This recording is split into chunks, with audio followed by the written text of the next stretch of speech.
Hey, what's going on, everybody? Welcome back to Flint Hills. We have done a lot of changes to the farm, so let's find out what they are.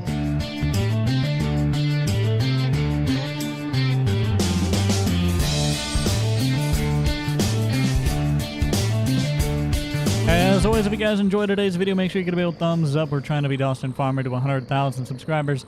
Over 75% of you guys are not subscribed. So if you want to help a pickle out, then click that subscribe button to join the Pickle Jar community. We're headed back down to the farm after picking up this Kubota UTV here because our farm just got absolutely massive. Huge expansion that we were planning to do later on down the road, but we had the builders out and we got to talking with them and we said, screw it, let's do it now. We need the space. So we're going to start out the day by doing a little tour of the new farm and all the new details and buildings and everything that you're going to see. Then we're going to get into mowing a lot of hay because it's a beautiful day to mow hay. And well, you guys know how it is. When I mow hay, it usually rains right afterwards. So that's probably going to happen. And we're going to round out the day by taking care of horses back in the farm doing end of day chores. Before we get on down to the farm real quick, if you guys have not already, check out King May's channel in the description down below.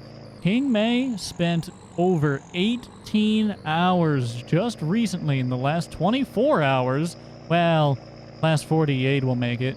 He has spent 18 building up the farm and making it what it is today. So, if you guys enjoy the farm and you like its look, the man coming up to us right there, about to pass us, driving by, give him a follow. Check him out. He's in the description down below. All right, we're pulling on into the farm, and we are about to see all the changes that have been made.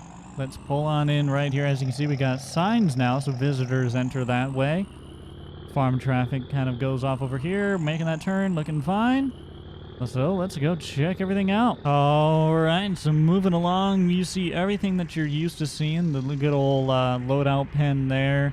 We got another pen right up there that has been there for a long time. And then, as you guys remember, the main farm kind of area, agriculture area is right over there. We did get that new semi recently. But then you go over here, and there were two massive bale storage facilities, and those are gone now. But you see we replaced them with one feed barn right there. And then this is our foaling barn, custom-built foaling barn. Check this baby out. Look at this. Got all these custom-built paddocks or stalls in here. Got a wash bay right back there, which is super cool. Let's back up and take a look at that a little more in depth. Wash bay right there, cleaning up the horses. Got your little tack area over there. This all goes right on back. We got stalls along the side, two big pens for mare and baby right here on the ends. You can squeeze right through here with a horse or a skid steer or something, and you come up to the foal-in pasture. Now, the foal-in pasture is a standard size pasture that we use. We use roughly the same dimensions in all of our pastures. But what gets cool is this over here. So if we roll this way and exit the main barn, the full-in barn, we come up to our stud barns. We've got two studs on the farm for breeding horses. And the first one's right over here. This is Wild Gold. Everybody say hi to Wild Gold. Now, fun fact, Wild Gold was the name of a stud that we had on the farm in real life for a very long time. Wild Gold, R.I.P. buddy, we miss you. That's his barn right there, and then right over here we have Sebring's barn. Sebring's currently putting his head through the fence, but he's a special breed. Leaving the stud barn area and the main kind of horse barn complex right here, we come up to the new pen that we had built the other day that you saw, but it also leads to this back trail that goes down behind the barn, and this will lead to an absolutely massive pen. This pasture is 4 times the size of any of our standard pastures. Let's check it out. Open up the gate and drive it on in, and as you can see, pasture is absolutely massive. You got the fence line all over there. We got a bunch of feed rings out here so we can separate the horses when they're trying to eat so they don't be fighting each other. Got water area. Most of the waters we did stick along the fence, but we wanted to put that one there for ease of access. And leaving that big pasture, as we will call it, the big turnout pasture. We're going to close this back up. Oh, wait. Over there's a gate leading back down to that track. And there's a gate right there connecting these two pastures together, I should note. The big pasture does not yet have any large shelters on it. Or those shelters right there. We have been in contact with the builders, They just haven't been able to get out here to do that yet. Now, you might be thinking we're done with the tour of the farm, but we are not. We still got more to go. So let's roll back to the other area and check it out as oh my God, almost die. So the reason a sign up there said visitors only is there's another sign that says enter track. And this is the track entrance right here. So you follow this newly graveled path all the way back to the back side of the track, and you come up to a little parking area for visitors, for clients, for people who are coming out to look at their horses. So they can pull up, they can park their trucks, whatever have they, and they can walk right on over this lit pathway once again to the visitor watching section. This area is super cool. I absolutely love this. So you got the benches down here in the front so you can get closer, but you're lower to the ground.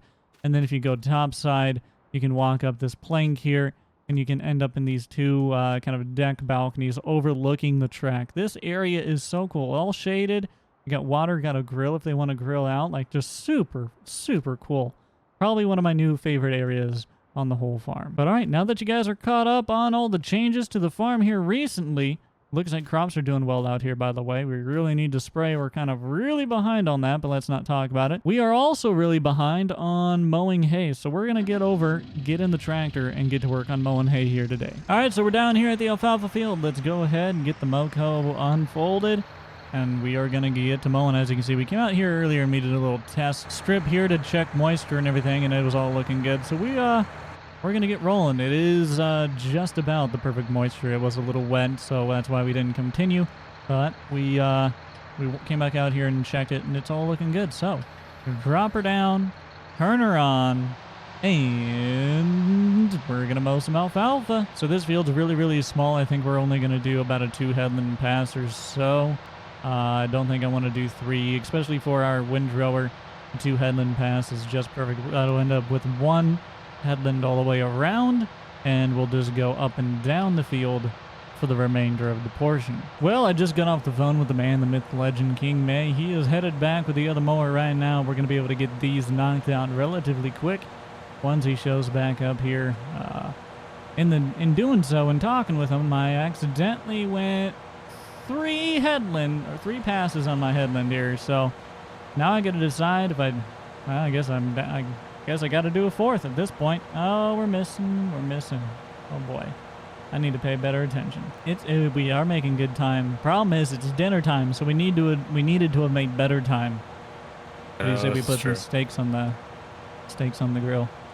Oh, definitely need to. So taking morning chores are in effect now. Oh no, we still got to take care of the horses. We can't skimp on our duties, but we can do so while dreaming about the juicy steak we're gonna eat afterwards. All right, we're completely done mowing up everything. King's over there finishing up. We are gonna run this tractor on over here, park it up for the time being, and get started on chores. And I'm gonna pull it into here because I saw a door open. There was no other greater thought process. It was literally, I saw a door open. All right, it's chore time, and I think that's the perfect time for us to take out our new little toy, if I can find out how to get the new little toy out of here. All right, so we're just going around, hopping fence, checking water. They got water, they got hay. They're gonna be good to go there. Some of the horses are getting moved into a barn, but not all of them. And let's check on these fellas.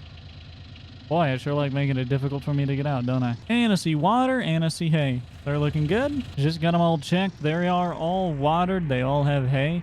Now we are going to make sure the stalls are ready to go in here. And we're going to move some horses on into their stalls.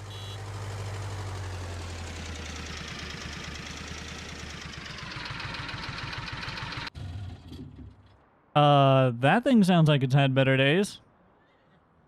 What? It's a Gator diesel, man. Okay, I could hear it struggling all the way down there. Well, I wonder what the weight capacity is on it. Anyways, You know what? I'm gonna let that one go. Yeah, you know, if you could, you wouldn't. Okay, all right. So we need to move some horses into their pens here. We got some horses that clients pay for them to go overnight in the barn. So I think it's just actually 4 of them, nothing crazy. So I suppose we'll space them out. We'll put, yeah, we'll just put 1, 2, 3, 4. You know, separate them so they're not near each other. Okay. Yeah, I'm down for that. When we bring them in, though, they do get special treatment. So we're going to take them on over here to the wash bay, give them a little scrub-a-dub-dub, and then they'll be put away. They got buckets for water and for feed in here. Those are all taken care of. And other than that, that's all we got to do, really. I went around and checked the water and feed on all the pens outside, and they're all good, so. All right. All right. Well, So which ones do we need to grab? Yep, so there are 2 down in the main pen here. There's 1 in that pen, and then there's 1 in that pen. Because I know you're needy little brat. That's why. All right, there you go. Hey. What did I say about being a needy little brat? All right, you ready to do some grilling out? Yeah, let's do it. All right, guys, that's going to do it for this one. Hopefully you enjoyed today's video. If you did, make sure you give it a thumbs up. Thank you all so much for watching. Make sure you go and check out King May in the description down below. Like I said, he put in a ton of work, over 18 hours on all these upgrades. So show him some love and help him. Let's see, can we get him to 5,000 subscribers? I think he's coming up on 4 or so. So let's shoot him over 5. Let's do it. I'm sure the Pickle Gang can. But until next time, I'll see you all later. I'll slice you up like Juzo, Susie, Austin from her bro. Nah, I never heard of ya. You ain't nothing like me. I'm Ken kinda key while you're just extra number 3. Yeah, I'm a pickle. Yeah, I got sick flow, flowing so smooth. You just got rickrolled. Never gonna give up. Never gonna let down. Never gonna let you pass me back now. My views climbing, yours start dropping. You hop in and ask what's popping. I say nothing.